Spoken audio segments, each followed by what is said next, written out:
Hi friends नमस्कार मु जगन्नाथ पंडा tutorial को स्वागत करुच्ची। आज ये वीडियो रे मु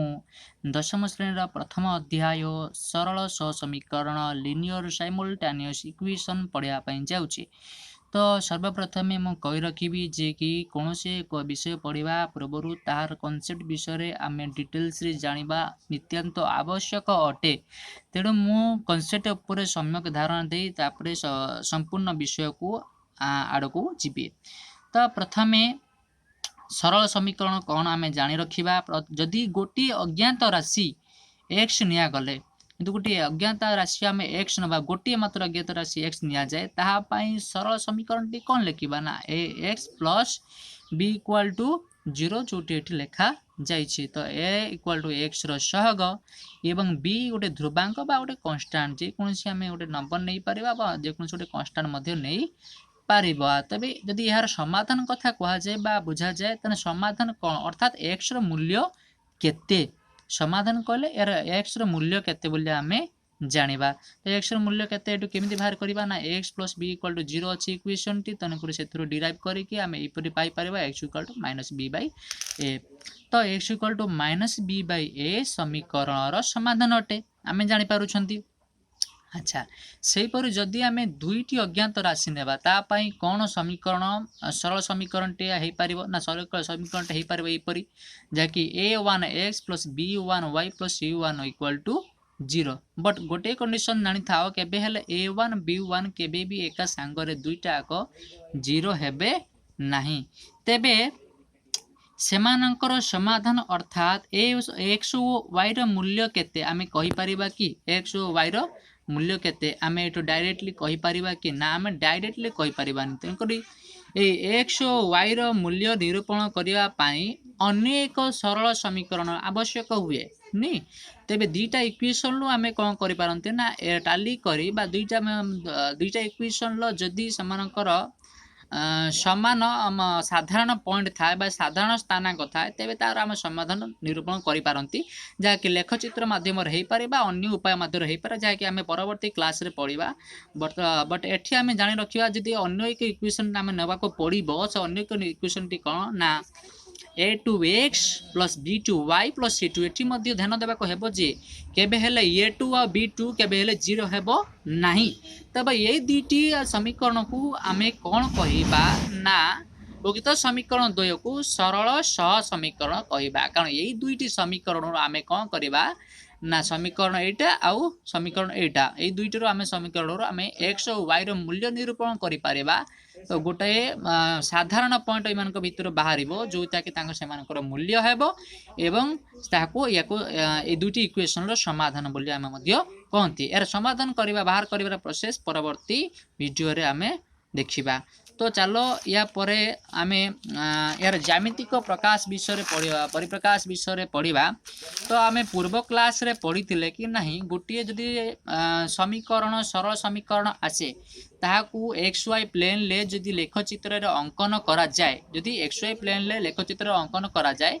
तेबे एक सरल रेखा सृष्टि हुए ठीक कि नुहे गोटे सरल रेखा निहाती भावे सृष्टि हुए। से परि जदि एटी दुईटा समीकरण आसुअछि ताकू जदि आमे लेखचित्र माध्यम रे परिप्रकाश करिबा तेबे एठारे दुईटा निहाती भावे दुईटा लाइन तैयारी हेबो जदि आमे ताकू ज्योमेट्रिकली रिप्रेजेंट करू एक्स वाई प्लेन ले। तेबे एटी देखिले कि लेट सह समीकरण द्वय a1 x एतिकी ता सहित एवं a2x plus b2y c2 equal to 0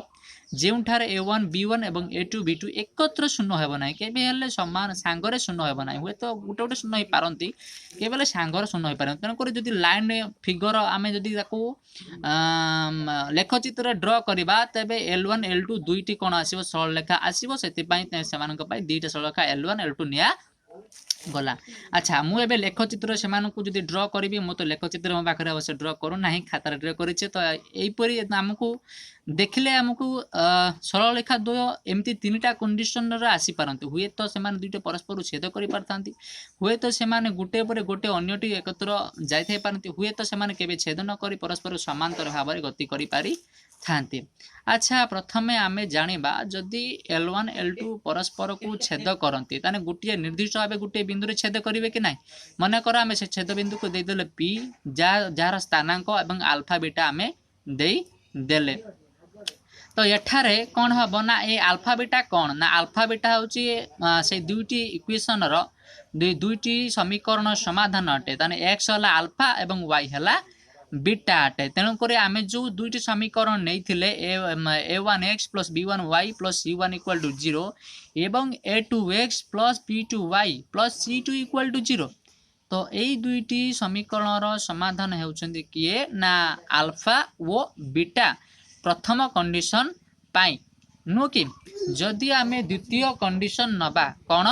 second condition नबा सेकेंड कंडीशन रे कौन ना L1 और L2 एक वो अभिन्न अटंती माने प्रथम समीकरण टी जहा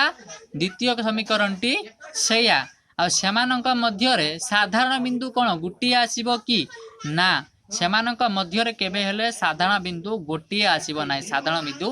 अनेक गुड़ी आसीबो बहुत गुड़े आसीबे एमानक भितर साधारण बिंदु जेपरि अल्फा और बीटा गोटी आसुचंती किंतु सेमानक मध्य साधारण बिंदु अनेक गुड़ी आसीबे सेति पई एमानकर समाधान अनेक गुड़ी आसीबो गोटी आसीबो नाही जेपरि एटी गोटी अल्फा बीटा आसीची सेपरि अनेक गुड़ी एटी समाधान आसीबो alpha 1 beta 1 alpha 2 beta 2 alpha 3 beta 3 माने एमिति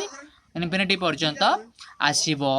अच्छा जदि सेही परि तृतीय कंडीशन को देखा जाए ताने दुईटा जदि लाइन को परस्पर को केबे छेद करंती नाही पैरेलल हिसाब रे पळै जांती जोटा दुईटा को सलेखा केबे हेले का को परस्पर को छेद करिवे नाही तबे से कंडीशन रे कोन हबो ना एमानकर समाधान ही आसीबो नाही कारण कोनोसी बिंदु सेमानक भितरे साधारण बिंदु ही नाही तो तेणुकर सेमानक भितरे कोनोसी छेद बिंदु नाही जेतु समाधान आसीबो नाही तो से कथा एठी लिखा जायछि प्रथम कंडीशन ले जदि L1 L2 परस्पर को छेद करंती तो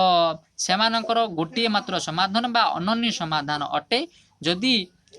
L1 L2 एक अभिन्न अटंती माने परस्पर दुईटा को समान अटंती तेबे सेमानकर समाधान असंख्य हेबो एवं तृतीय कंडीशन होउछि जदि सेमाने केबे हेले परस्पर छेद करंती नाही सेमानकर समाधान असंभव अटे तो आमे या परवर्ती वीडियो रे पढ़िबा लेखचित्र द्वारा सह समीकरण द्वयर किपरि समाधान करी हेबो उदाहरण सहित आमे बुझिबा डिटेल्स रे आज जदि वीडियो आपको भल